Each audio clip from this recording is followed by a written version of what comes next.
Я сам родом з Волновахи, це Донецька область. Там невелике місто.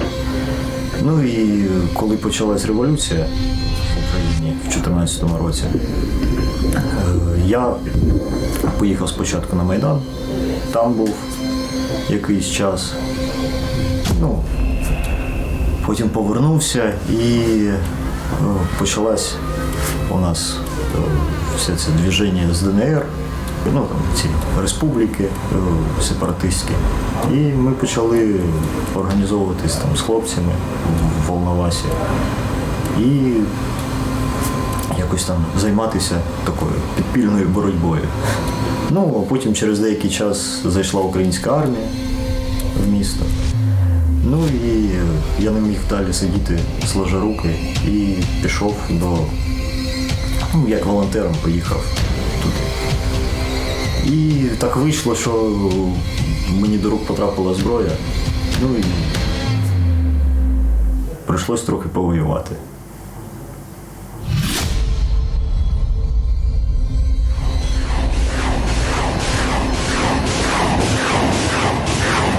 Пройшло вже там 8 років, і ось почалась війна, і я не міг сидіти в стороні. І коли на мою страну напав агресор, почали окуповувати наші території, обстрілювати місто, в котре переїхав, Харків.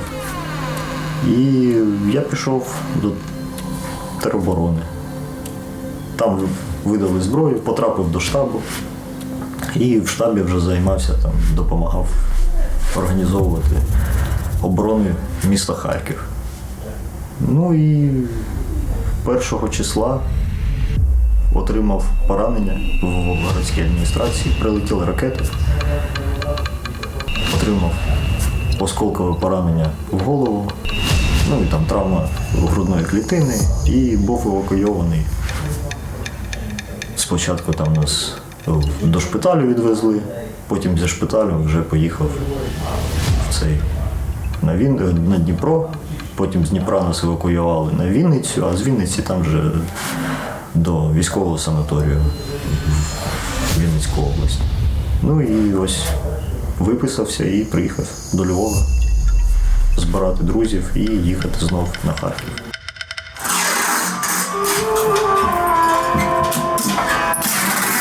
З чого починається руна?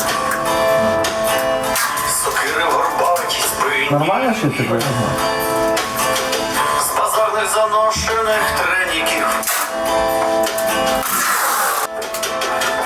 Може вона починається. Может, я зацепила в этом.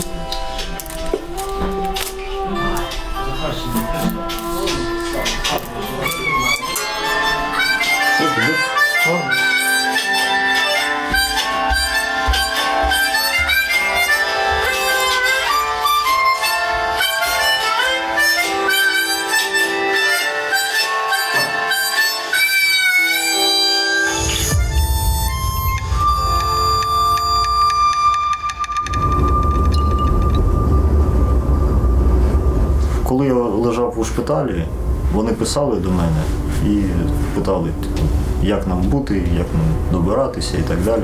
Ну і я сказав, що я приїду до Львова, коли мене випишуть, і заберу їх, і ми разом поїдемо до Харкова. І я їх вже там влаштую або до себе в штаб, або там десь в якийсь підрозділ, ну, під своїм керівництвом. З Іваном ми познайомилися ще років 5 тому в Харкові.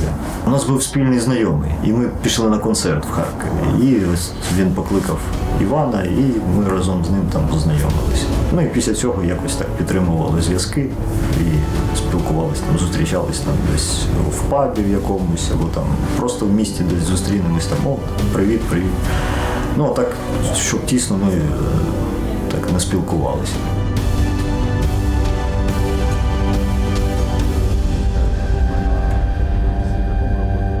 Я на самом деле до войны никогда не был патриотом. Мне были чужды эти идеи, чужда идея умирать за страну, за войны каких-то политиков, как мне тогда казалось. Но когда я просто увидел, что делают эти российские фашисты с моим городом, понял, что у меня нет другого выбора. Просто нет другого выбора. Во мне до сих пор, наверное, в основном злость и ненависть к этим россиянам. И я еду на войну именно чтобы убить как можно больше российских оккупантов и освободить свой город. Это на данный момент моя мечта и моя цель. У меня не было никакого военного опыта. Ну, как там интересовался военной техникой, может быть, тоже там в детстве играл в какие-то стрелялки. Но сегодня я в первый раз взял автомат в руки, мне показали, как им пользоваться. Это несложно, я очень быстро учусь, так что уверен, что смогу применять его по назначению и надеюсь, что как можно более эффективно.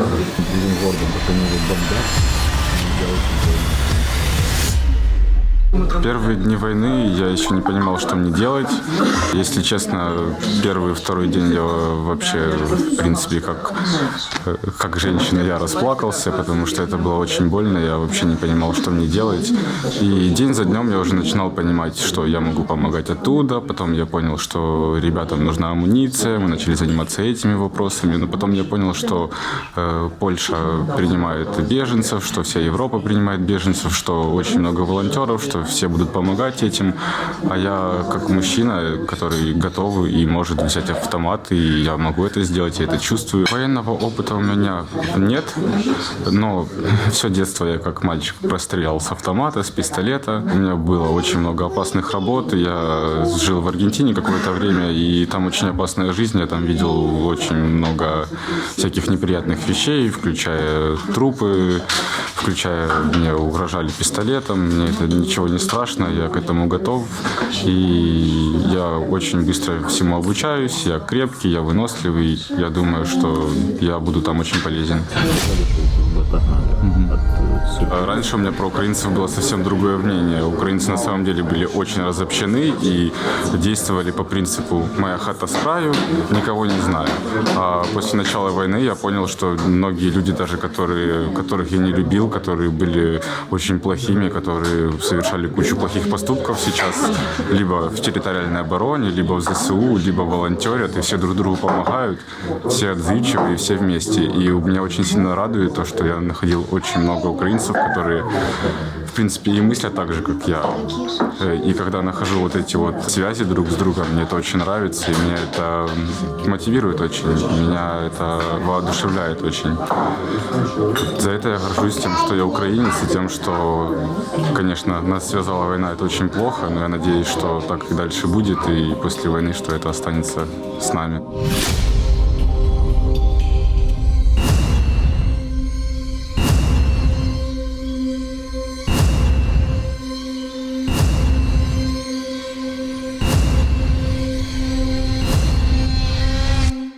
Короче, кто бы вам ни говорил, какой он там, блядь, Рэмбо и так далее, то есть, что он там, какой из себя герой, все, когда идут в бой, все боятся. Ну, это нормально, мне кажется, только глупо не боится. Да, страх есть у всех, но когда ты начинается вот перестрелка, это перерастает в какой-то азарт просто. И когда ты убиваешь человека, ты понимаешь, что нету такого, знаешь, как бы, что убил человека. То есть у тебя просто какая-то пустота. То есть ты убил. То есть это не человек, это кусок мяса с автоматом, который, если ты его не убьешь, он убьет тебя. То есть там колебаться вообще не стоит. Тот, кто колеблется, тот умирает. Того убивают первым. То есть если есть какие-то сомнения, себя нужно перебороть и просто заводить и все. Потом, конечно, ты приезжаешь после этого, и у тебя просто какая-то пустота. А потом на следующее утро ты просыпаешься, и все. То есть, как бы, ты понимаешь, что ты делаешь правильное дело. Защищаешь свою страну, защищаешь своих близких и себя.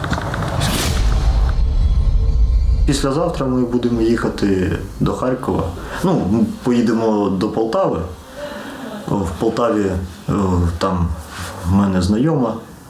Вона хоче зі мною побачитись. Ну і я, бо це може останній раз в житті, коли я її бачу. Бо війна – це війна, тому таке. І всі ми знаємо, чим це може для кожного з нас закінчитися. І всі ми готові до цього. І тому хочу побачитись з подругою, а потім вже з Полтави поїдемо на сам Харків. А в Харкові будемо пробиратися до свого батальйону. Там, скоріш за все, буде це під обстрілами, бо Харків постійно обстрілює. Ну і далі мене заберуть до штабу, а хлопців я вже там буду якось або в якийсь підрозділ доукомплектуємо, або там, може, я вже там в штабі буду зайвий, бо там мене не було 2 тижні. І це не має великого значення, я вважаю, бо потрібно боронити, а де, і як, і що. Це вже друге питання. Там на місці розберемось.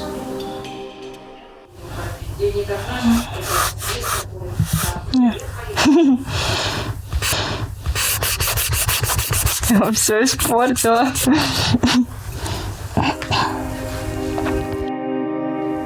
Рита не хотела, я долго за нее не хотела жить. Она не хотела оставлять друзей. Она говорит, я никуда не поеду, мне здесь друзья, я буду здесь до конца. И вот тогда Влад стал звонить и упрашивать, и другие, люди настояли. Мне подруга позвонила, тоже говорит, уезжай, просто уезжай. И мы все, бросили и сели. До сих пор не можем поверить, что мы уехали. И каждый день идешь по улице, шорох, машина проезжает по дороге, а нам кажется, что это самолет летит. То есть вот этот ужас, конечно, преследует все время. И, наверное, все поколения наших детей все будет преследовать. Меня, по сути, вытащили мама и мои друзья. Потому что, получается, за день до того, как мы уехали, я оставалась у друзей на ночевку и до конца не знала, что мама планирует уезжать, пока мама не написала другу, чтобы он привез меня утром, потому что у нас поезд. И когда я узнала, что утром мы уже все-таки уезжаем, я полночи плакала, очень не хотела никого бросать, и было очень тяжело.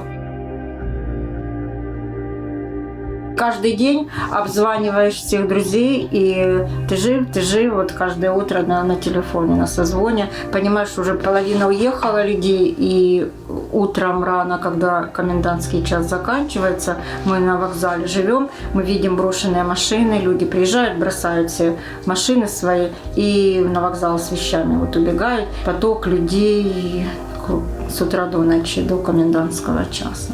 И я понимаю, что вот вокзал, спасительный поезд, а мы продолжаем сидеть и не выдержали нервы просто. И мы утром сели и уехали. Поезд шел, куда поедет, туда и поедем. То есть был во Львов, мы не попали в один поезд, а во второй мы сели. Нам чудом оказались места, и мы сидя ехали. Люди садились и в Полтаве, иностранцев было много, но не в проходах сидели. Все с котами, коты, собаки, весь поезд. Очень много на вокзале сейчас, говорят, брошенных животных. Прямо такие.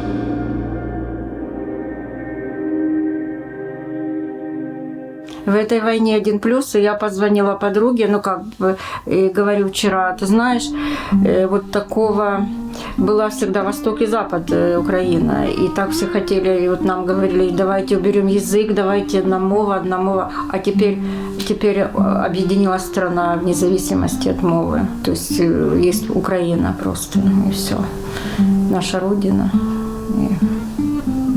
И все, мы раньше приезжали, мы здесь чувствовали чужими, а теперь мы приезжаем, и мы понимаем, что мы одна страна. То есть теперь все изменилось.